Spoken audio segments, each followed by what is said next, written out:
My last semester of high school, I was able to take an art class that had previously not existed. One of our projects for the semester was to carve a sculpture. When I say carve a sculpture, I mean Mr. Hope handed us a chunk of alabaster and said, all right, here we go. And we had to take a sketchbook and we had to figure out what we were even going to try to create in the first place. And so when we took this clay, we made this clay model of what we thought we wanted to create. And then, and only then, could we then chisel away the alabaster that didn't belong to reveal what did.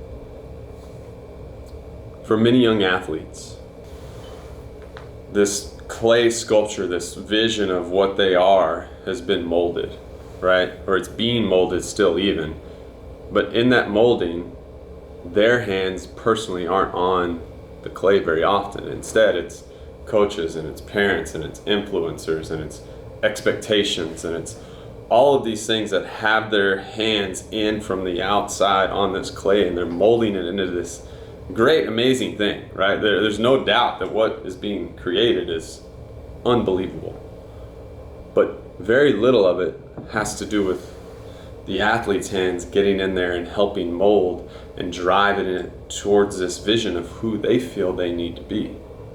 And instead, it becomes this version kinda of themselves that every once in a while they've had a hand in, but for the most part, it's been outside influences molding it. And so now they're handed this sculpture, this vision of, okay, here's what you're supposed to be. Right? Here it is.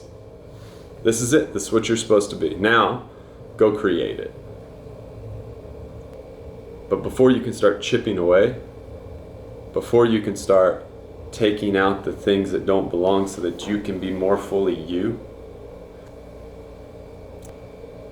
you've got to have the hand in on the process of creating that vision in the first place. And if you don't, you're going to be a version of you in 20 years that looks up and says, I don't know what I'm doing here.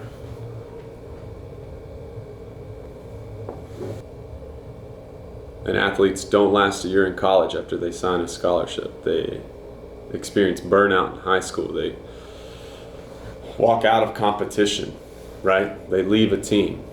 They do all these things that from the outside looking in are just terrible, right? They're detrimental. This isn't the character of a high quality athlete, a high level performer.